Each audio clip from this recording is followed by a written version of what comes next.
There are dire warnings that New South Wales will be hit by increasingly extreme weather. 2015 was the hottest year since climate records began. Figures show this July was the single hottest month in recorded history. Australia sweltered through its hottest spring on record. Climate change is now affecting every country on every continent. It's the rate that's of great concern. And what do you put that rate down to? Oh, it's human activity. We have everything we need. Some still doubt that we have the will to act, but I say the will to act is itself a renewable resource.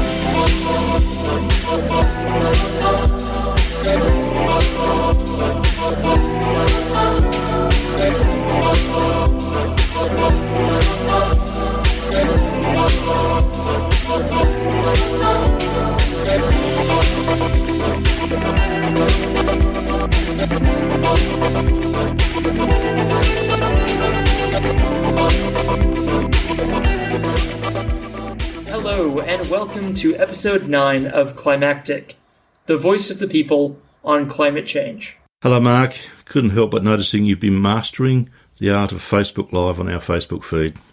That's right, mastering. I'm not sure if I'm there yet. I'd say I'm still a journeyman. Yeah. But I'm really enjoying that, Rich. So it's been a real pleasure using that for Climactic to tell people about new episodes and just stuff I find interesting while out and about in the city, and I look forward to doing that a lot more. Yeah, we're getting a lot of good feedback on that. Well done, Mark. And you can check out Mark doing his thing at Climactic on our Facebook page. You won't be disappointed, I can assure you. So, Mark, how did my American accent hold up just then? Well, Rich, America's a very big country with very many accents, so I'm sure that was one of them, and it was lovely. I'll take that as a backhanded compliment. Feel free.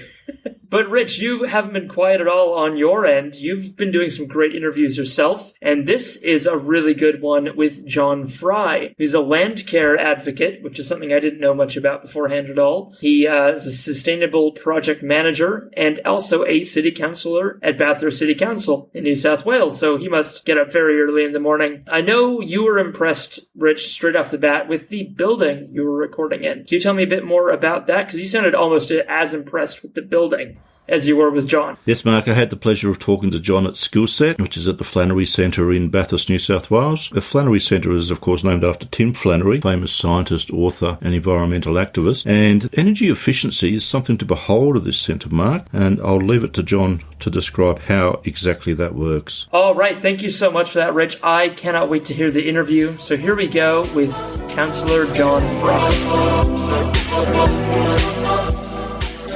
Okay. Here with Councillor John Fry about Bathurst City Council. Thank you very much, John, for being on Climactic. Thank you, Rick, for taking the time. It's a pleasure. We're in the marvellous offices of Skillset, the Flannery Centre in Bathurst. I wonder if you could tell listeners the story behind the setting up of the place, what it does, and how you got involved with it. Well, Skillset had an office in Bathurst in the main street, like everyone else. It was using quite a lot of energy. The former CEO applied for a grant through the Labor government through energy efficiency programs, and we were lucky to get $5 million to fund the building of, or most of the building of this, and we had some of our own resources. So it really is a prototype, this building. It has full Green Star rating. Yes. It has all the sustainability features that you need in a modern, Green Star building, including really good energy efficiency.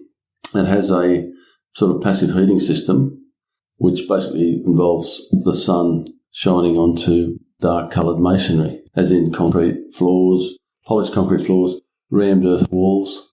There's a whole range of things and it's a reverse brick veneer, so the concrete blocks are on the inside of the walls. It was quite incredible, wasn't it, John? It's actually a cold day here in Bathurst, and we walked in and it felt like central heating, but you were telling me, no, it's not. It's just the way it's structured. Well, the heat would have accumulated over the weekend because we had 2 sunny days. Yes. And the building management system would have opened the windows in the middle of the day and basically evacuate the air. Mm-hmm. And then the warmer air comes in through it's an air, it's not an air conditioner as such. Yes. It's an air management system. So fresh air comes in through the floor, which is already heated by the sun. So you're actually heating the air as you bring it into the room. And I guess it's the opposite to most. an air conditioning system where the outlets are very small and the inlets are huge, and it's very slow. It's like air replacement rather than air conditioning. And so it puts pressure on the hot air to exit the building more slowly, and the heated air is coming in. And the reverse is the case in summer. So in summer, we've got an evaporative system which just cools the air, chills the air a bit, and then it runs under the slab. The air runs under the slab slowly, and it cools down because of the earth linkage. So the building is linked, obviously, to the earth through the slab. So we make use of the slab in cooling and heating. But as I say, the masonry, the rammed earth, the concrete blocks and the concrete floors, effectively the heat storage bank. As I say, the building management system will open or close the windows accordingly. Is it the future, do you think, of buildings of this size? This is a prototype, but it will be far easier to build this now, knowing what we know. And all these materials now are sort of off the shelf, effectively, whereas some of the materials we had to search widely to get, including the organic carpet, built out of husks or I think it's sugarcane mulch or something. So the organic carpet, the low off-gassing paint. So we've got it's very low allergy, the whole building, but sourcing these materials now is a lot easier than 5 years down the track. There were glitches with the systems because they were new. One of the air units had to be, the pumps broke down. We had to get new pumps from Germany and like a whole range of dramas. But apart from that, it's a wonderful building to work in, and not lots of natural light. And do you use solar energy at all? We've got 30 kilowatts of solar at the back here. So we use all our own energy through the day. At this stage, we don't have batteries because it was cost prohibitive. But at this stage, this place usually only works from 7 a.m. till 7 p.m. So the bulk of our power we generate on site, and at night we buy it back from the grid. When did you first sort of get involved, John? I came to Skillset about 4 years ago, and I just left a job where I had to set up a sustainable site in terms of climate adaptation and energy and water and food. So I basically had that background when I came here. So I've joined the environment team, and the last few years I've been running a federal government program called Green Army for young people. Yes. So our core business here at Skillset is to empower young people. Yes. And basically create the best future possible for young people. Not exclusively young people, but the bulk of our apprenticeships and our senior school, college and our work teams are under 25s. Just on a personal level, John, when did you first become an environmentalist? Was it just a sudden thing, or was it an evolution over time?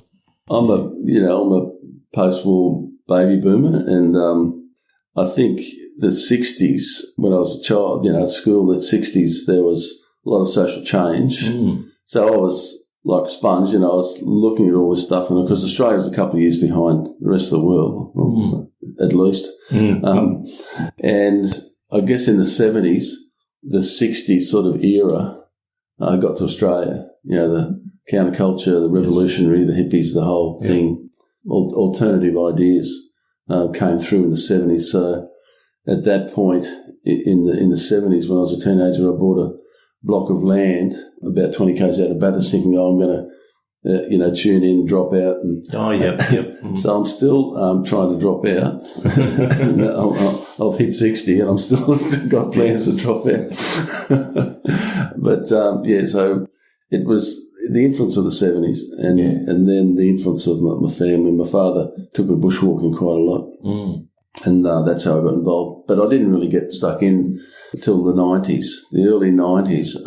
I returned from Sydney back to Bathurst and started forming Landcare groups over this region. So I probably formed a couple of dozen Landcare groups. And then I was working as a project manager, like a Landcare facilitator, supporting those groups and organising grant funding and work teams and planning programs. So all through the 90s, basically, I did a whole lot of Landcare work around this region. And then from 2000 to 2010, I worked for Conservation Volunteers Australia on a New South Wales level.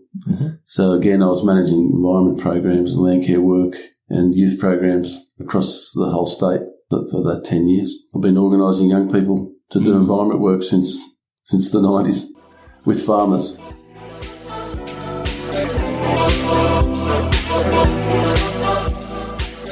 And we're back in studio briefly, just to give some context about John. John was born and bred here in Bathurst in the central western New South Wales, and not only lives on this land, but has worked on it all his life. He now trains young apprentices, teaching them sustainable skills in alliance with local farmers. For decades, John has managed projects with Landcare and other environmental groups. Landcare, in case you don't know, I didn't know about it before this interview, is actually a non-profit that started in Victoria in 1986. That group has now grown to be across Australia and actually over 20 other countries. Yeah, and it's John's experience, Mark, that's given him a wealth of land regeneration knowledge. He's seeing some very real changes on the land, though, due to climate change, and he's working hard to help us change our ways. And it's very interesting what he has to say. Okay, back to John Fry.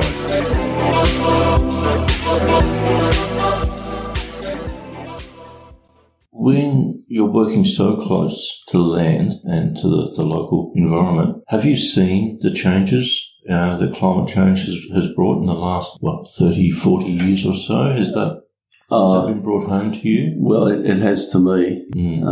The changes have been remarkable in my lifetime of fishing and swimming and bushwalking in this region. I don't know, the last 10 years I've seen probably the landscape has become carbon positive. So carbon negative, I mean, it's actually, there's more carbon leaving the landscape than what's being accumulated because of the current dry spell we're having. So at the moment, there's more vegetation dying than there is growing. Okay. So it's a precarious position to see. And this, I'm talking about mature trees that are 100 years old are dying. I'm seeing a lot of the Landcare trees that I planted back in the 90s are dying, you know. You must be heartbroken, John. It is. It's not wholesale. It's not, but it's quite remarkable, quite noticeable that, you know, you might see 1 in 5 trees dying in a corridor. Yeah. But it's really about subsoil moisture being lost. And at that point, the tree becomes stressed. Yes. Then it's more vulnerable to attacks from fungus and pests and insects. And a friend of mine said that they often die from the inside as well. Yes. And you don't know, it looks okay for a while, and then suddenly that's just... Yeah, so that will mean, if native, and a lot of non-native species are stressed as well. It just seems a shame that native trees are dying, and not just trees, ground cover and mid-story, upper story, the whole range. But it seems that there are non-native species that are basically holding up at the moment, and they're replacing the natives. So a purist, a nativist would say, well, we've got to replace all those with native trees, but if the native trees are dying and we've got to have an oak or an elm or a hawthorn or a poplar, we've just got to go with that. Yeah. It's a tree. A tree is a tree. And if it's growing, it's using carbon and it's giving us shade. Yeah. So I'm at the point now with climate change, I don't care what plant it is. Yes. As long as it's covering the ground and producing topsoil and providing habitat. That's almost a sea change in paradigm shift, isn't it? Because I know a lot of people are saying we have to get rid of the introduced invasive species in favour of getting back to natives. But the point you make is a very good one. I mean, I was doing some research, John, and they said something about here in the central western New South Wales, we're expected to rise by, I think it's 0.7 degrees by 2030, and then I think it's 2.1 degrees by 2070. I mean, that's quite massive, isn't it? We've gone past that already. I mean, the last 5 summers where I tracked some measurements. We're about at 1.5 over. Wow. In summer, and at least 1 degree over in winter. How's that affecting the agriculture of the region? Well, it's precarious. Yeah. It's at the moment soils are very, very vulnerable to storm events. So if we get massive storms, we'll have massive topsoil loss and mulch loss, because the first thing that goes is the mulch. That's the stock manure and the broken up grass, which is very light, and that floats off and into the creeks and clogs up the creeks, where you don't want it in the creeks, you want it up in the paddocks to grow more grass. yeah, the trouble is with the storms we're getting recently, there've been intensive point storms where one farmer will get 40 mil, the next guy gets 5. So that seems to be an emerging pattern. That's weird, isn't it? Like, I have been talking to a few farmers, and there's one person will say, "Oh, yeah, did you get this rain?" And somebody else will say, "No." Yeah. And they miss out entirely. It's very localised, isn't it? It's very random, yeah. And you're just sort of sitting there waiting. It's like winning a lottery, getting a storm, you know. Mm. But as I say, that storm can cause a lot of damage. Yes, it can. If you haven't got ground cover. So overall, John, put you on the spot here, but are you pessimistic or optimistic that we can make the changes to mitigate climate change? Look, I'm realistic, and I can see the changes happening. The changes are locked in for our lifetimes, and basically we still need to ameliorate. We still need to stop using fossil fuels and the whole spectrum. But in terms of adaptation, there'll be losers and big losers. You know, like it'll be further west of Parkes and Condobolin. I think those areas will become less and less viable for farming, and agriculture will start shifting east. The grain belt will get narrower, and I think we'll have to look at alternative crops or different scale of crops. Yeah. I was just watching the web yesterday. Bathurst has its Proclamation Day ceremony for 203 years of settlement here in Bathurst. So we're the oldest inland settlement, and this is where agriculture began, and which was an experiment.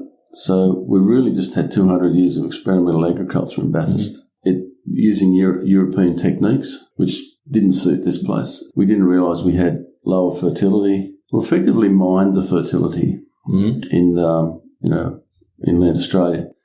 So it's another form of mining which was slower and more uniform. And we're realising now that agricultural production has started to decline. But the post-war industrialisation of agriculture in terms of chemical fertilisers, which were left over from the war, and chemical herbicides and weedicides that also I think were developed by the Germans in the war. And so really we're riding this post-war chemical boom, and that has changed the soil. You know, that has changed soil health. It has, yes. And so we're now in a position where we have to look at regenerative agriculture to bring this soil back to proper health and reduce our reliance on chemical fertilisers. I think it was Charles Massey called it the reed warbler. He said something similar about, I think he spent the first 10 years destroying his property. He was down the Central Highlands, I think, before he realised that he needed to practice regenerative agriculture and repair the soil. So taking what you were saying into account, John, do you think there are any crops or farming techniques that would disappear from this area in the central west of New South Wales? Well, I think Charlie's a good example of, he's more a grazier. We launched his book here a few months ago at Skillset. And, we weren't overwhelmed with farmers coming, but I think, according to research by the ANU, about 20%, up to 20% of farmers are now seriously either have fully adopted or in the process of adopting or commenced regenerative or restorative agriculture. Okay. Yeah. So you don't need 100% of farmers. You really just need a third of farmers, and then you've got a tipping point where it becomes normal. The stuff Charlie Massey's saying, and part of our Skillset network are a whole range of regenerative farmers and organic farmers and biodynamic farmers. So we've got networks right across the East Coast that we draw on. We mainly don't get involved with agriculture with those guys, but we do get involved with their farm planning and their riparian zones, fencing off their rivers and putting corridors in. And so we are looking at that sort of work with all those farmers, but we really are mostly working with that less than 20% of farmers. I mean, probably 60, 70% of farmers have had exposure to Landcare. Some have done a minimum amount and decided that was enough and sort of faded away, but Landcare is still very active, and it's probably one of the most successful agricultural social movements in the world. The social outcomes of Landcare have been enormous. And again, they've set a lot of these regenerative farmers on that track. Mm-hmm. I mean, there's been organic farmers and all sorts of farmers, permaculture. So there's a whole range of people doing a whole range of things, and in some ways that movement needs to come together a bit more and be a force. There's a lot of agricultural lobbyists out there, but a lot of them are looking at the old industrial model, the industrial farming model. So as you say, there are changes coming, and I think no kill, no till is sort of a term being used now. And even though you direct drill into your soil with grass or weed cover, there's techniques to sow your seed at the point that the crop is ahead of the weeds or the competing grasses. So you can set your headers a bit higher, and you can harvest grain out of a paddock full of grass and mixed herbs and grasses. So it's been proved it is possible. Is that cover crop sort of thing, using cover crops? They often put sheep in to get it down just before they sow. So it's actually sheep grazing, and then without losing too much cover, they'll then plant the oats or the barley or the wheat into that through direct drilling. I'm not a farmer, but I've watched a lot of farmers and the way they do it, and it seems quite successful. The input costs are way lower, but there are a number of problems because it's a new idea of competing plants, and also not using chemicals is a challenge, because we've become so dependent on chemicals. Yeah. Basically, there's a lot of positives. There's a lot of things happening, but cropping will change. The varieties will change, and I think we'll have more crops like, say, instead of corn, you might have soy, that needs less water, and instead of cotton, you might have hemp. So I think there's a lot of crops will change, but farmers are very resourceful and very innovative and opportunistic. If rain's on the horizon, they'll accordingly they might sow dry these days. So normally you wouldn't sow into a dry paddock, but they're doing that these days if there's rain on the horizon, and they can do it very fast, with the machinery they've got now. So, John, putting you on the spot for the second time, how long have we got before we get lasting global warming that's really going to cause a lot of problems? Oh, look, it's already here, Rick. It's already here, and we just don't realise that the changes have to happen now. But in terms of, I think we're enormously adaptable. We'll keep changing and adapting, and there's a lot of smart people working on this. It's not as if no one's thinking about it. So I think we'll see a reduction in, we're under water stress already here in the Bathurst region. We've got bores drying up, rivers going dry, farm dams are dry. So we're under enormous stress now, and not sure when this current dry period will break, hopefully over this winter. So people are destocking as fast as they can. The last week, I think, at the Carcore cattle sales, they sold nearly 13,000 cattle in one day. So those cattle are going straight up to Queensland, which was formerly in dreadful long period, dry period. So those cattle are going up there where there's been a lot of rain. And the opposite might happen. We get a lot of rain and Queensland will go dry and they'll sell their cattle and they'll come down here. Yeah. So we're shuffling stock around between the states at the moment. And we probably waste a third of our food. So there's a third margin in there if we stop wasting food. So that's a good margin to have. Yes. And some of the variety of food we get may change or will change, especially crops that need high amounts of water. Yeah, I think how long we got is a hard question. It depends on our level of innovation, our level of recycling, reuse, the ways we can. Because agricultural production probably peaked in 2000 in Australia, but agricultural income has been going up. So the governments, the politicians are saying, we'll double agriculture, pure fantasy. I really think that's just dangerous talk, saying, we'll double our agricultural production. It's just impossible the way I see it to do that. But by changing crops and using new methods of low input, we can certainly keep growing food and fibre and fruit, but it's a case of constant change and trying to stay ahead of it. So they're interesting times, to say the least. Talking about change, John, I'll switch the conversation around to your work at Bathurst City Council. What are the difficulties you face trying to get climate change into the heads of other councillors and trying to affect change on the council?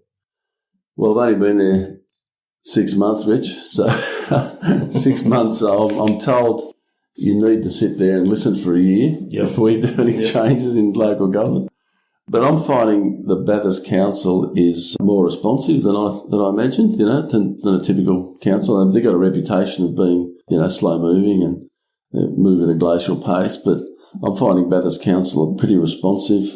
They've got some pretty smart staff. So really, when I bring something up at council, for instance, divestment out of fossil fuels, things like what are we doing with our recycling, what are we doing about water, the council senior staff have already thought about this. Okay, yeah. And they're working on it. So it's pretty good. And again, I wouldn't be claiming credit for all these changes that the council's about to do, but I think my role is cheering them on. And we've got climate deniers, absolutely. They say this is just a drought period, and some of those are our elected councillors, and it's not unusual to find people like that. Last year I addressed the Parliamentary Backbench Committee on Environment. I thought I was going fairly well. I was suggesting new programs and the way we can, things we're talking about now, to the MPs. And Senator Ron Heffernan came into the room, and as soon as I mentioned climate change, he said horse.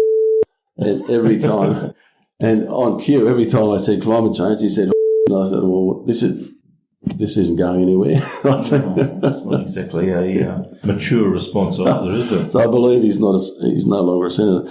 But again, you'll find a couple of deniers in council, and you'll find them in government, especially on the Conservative end, and you'll find them just about everywhere. And I think the way I see it, you've got about 20% of people who are aware, active and concerned, and even some of those people are very stressed about it. And there's 20% on the other scale, the end of the scale, who are basically deniers and underminers, and they can be traced back to the fossil fuel industry. I notice when I get the trolls on my blogs, all my stuff and my posts, I look them up, and a lot of them work for the fossil fuel industry. Really? Yeah. So I understand that. I understand they're worried about their jobs. But I mean, there's more jobs in renewables, and that's been reproved across the world. So these guys just need to understand that.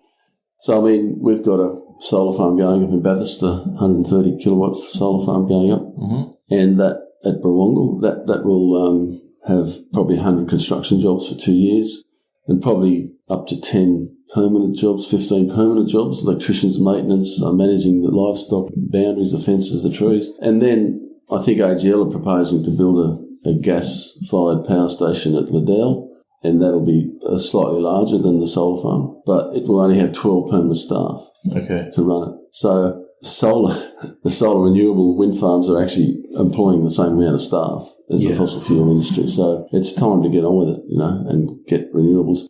For no other reason than Australia is incredibly dependent on diesel fuel from wherever, Singapore, Light or Middle East. Our diesel and petrol suppliers are plying across the oceans as we speak in massive super tankers. If there's any type of global disruption in terms of conflicts and in the South China Sea or in the Straits of Hormuz or wherever, we're in trouble. We've got a few days diesel left. Yeah. And we can't run any power stations without diesel, because there's a diesel linkage in there between the mine and the power station. There's a diesel truck involved, or there's diesel involved in all our transport systems. A lot of our power generation in remote areas. So the sooner we get off diesel, the better. Yeah, that's what they're thinking about. That's what you're saying is a global disruption. We'll be in real trouble. Well, a global disruption is quite likely. Yes, because of the way the politics and the geopolitical boundaries in the Middle East are fragile, to say the least. And let's face it, that's why they're all over there, because of the oil. And again, there's a lot of foreign interest in our coal, and it's the same thing. Whereas, unfortunately, we don't have conflict where India and Korea and China and Japan are buying our coal. At the moment, there's no conflict on that, but obviously there's domestic pressure saying we shouldn't be mining coal for a number of reasons, including, I think the worst thing about coal is probably the dropping of the aquifers. Pumping megalitres a day out of coal mines, which are draining aquifers for dozens of kilometres, or hundreds of kilometres possibly, in that rock strata. So that's the present danger in coal mining is just losing all our subsoil moisture. From just what you're saying, John, do you think it's a wise thing then to start thinking about community energy, the decentralised energy away from the grid? Would that be an alternative, say, for Bathurst? Well, the new solar farm at Brawongal would technically put Bathurst, Lithgow and possibly Orange off the grid. Wow. But obviously there's no battery storage at this stage because of the cost point. But the developers, Photon Energy, are saying they will leave all the connectors there for batteries when the price point arrives. So at some point in the future, there'll be battery storage at this massive solar farm, household systems going in. So the batteries are the next wave. People like myself, I put solar on my roof 5 years ago, but can't afford batteries now.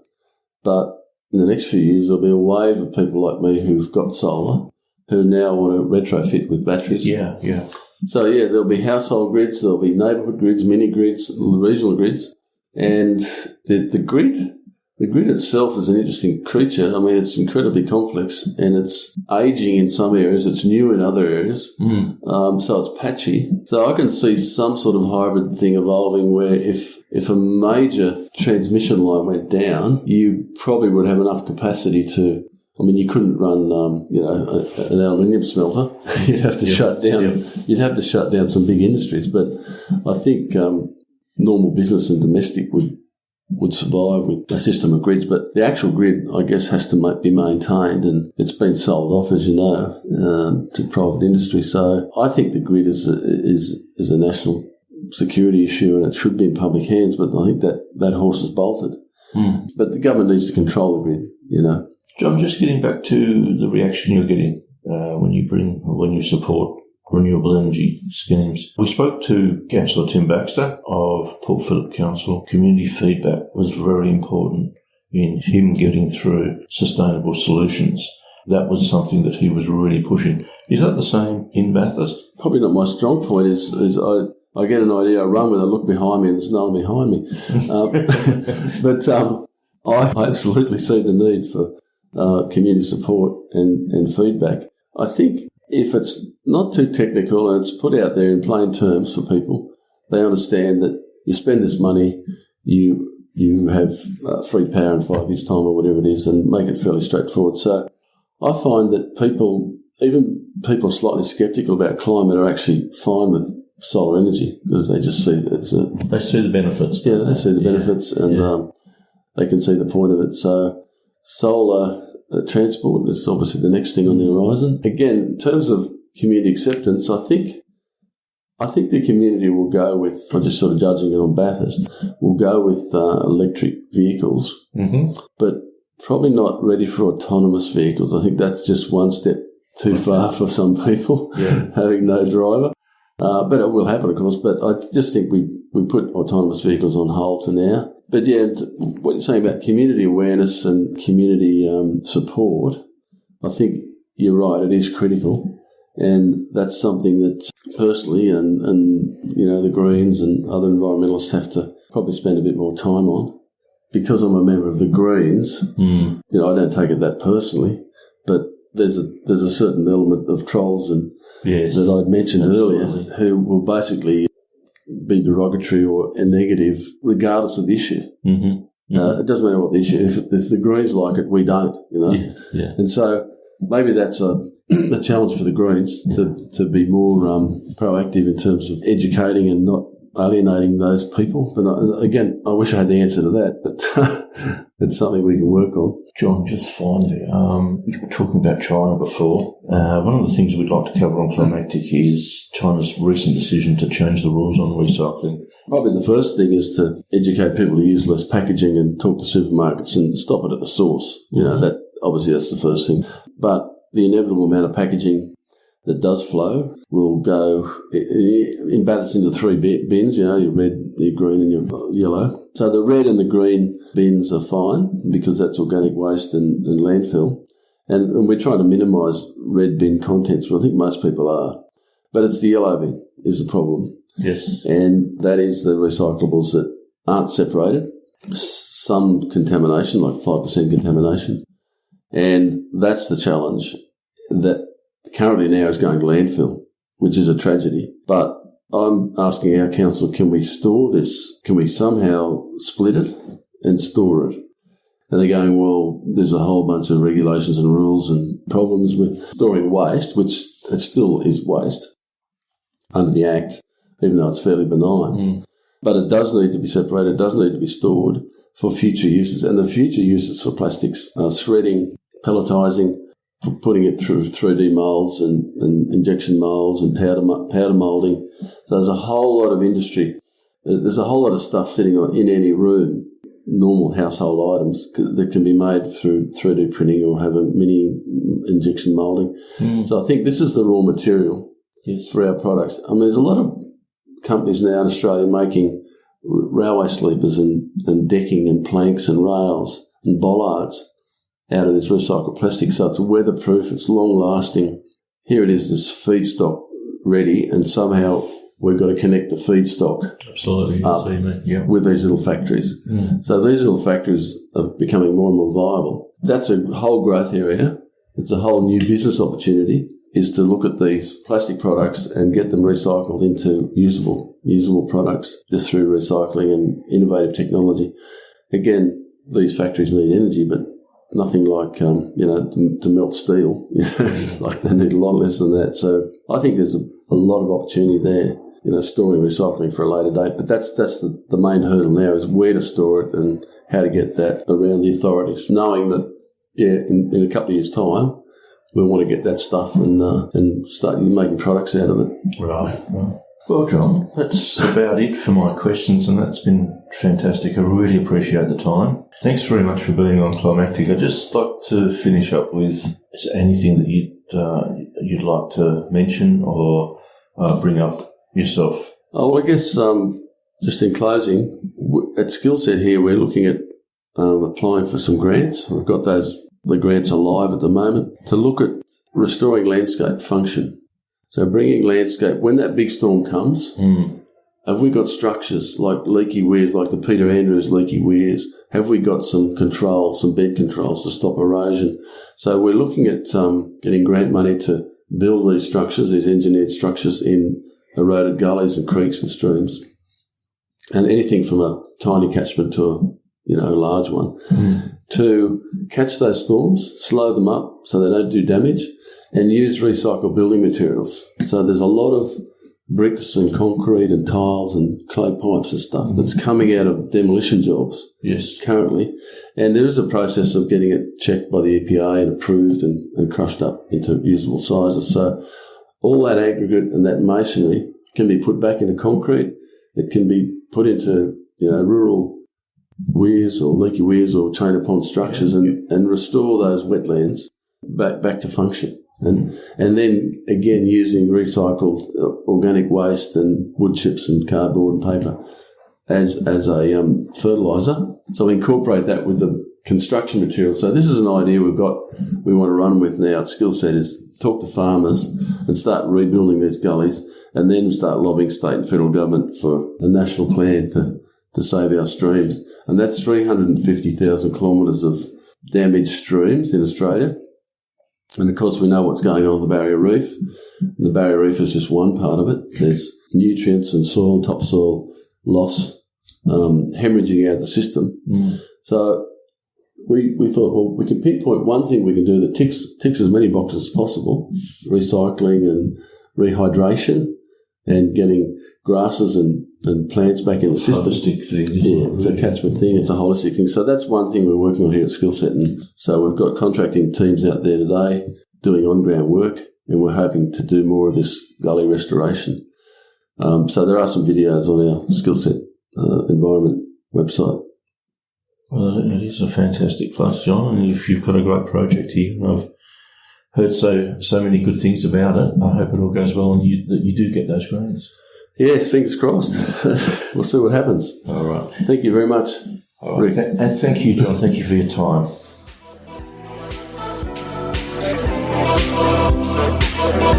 And that was John Fry. Really enjoyable and interesting interview. Hope you enjoyed it as much as us. And Mark, I promise, no more American accents. I'm kind of sad, Rich. I didn't know what I had till it was gone. And yes, on my behalf as well, thank you very much to John Fry for his time and perspective. And to our production team, time for a few credits here. Caleb, our producer, who can listen to us at 2 times speed without a nervous breakdown. He's Hipster Jazzbo on Twitter. Abby, our amazing designer, who, when she's not dancing, is designing up a storm. Hire her at abigailhawkins.com. And Gretchen, who has reduced the number of face palms she has been listening to us. But it's still probably greater than 1. Gretchen, we really do appreciate your constructive feedback. Don't listen to us. Thank you. And to Queenie at Mad Season Cafe in Bathurst for putting me on to at least a dozen contacts and keeping me honest. And to a couple of friends of the show who really came through this week big time. To Jackson, who's probably hearing this while walking Jack the dog. He gave me access to a pretty difficult to pull off interview. Thank you very much for that, mate. And Sagant at the University of Melbourne, Faculty of Veterinary and Agricultural Sciences. Bet you can't say that 10 times fast. For being such a believer in the show. Honestly, from the first time he heard about it, he's been amazing. And for opening some very exciting doors that we can't wait to tell you about soon. And thank you very much for listening, folks.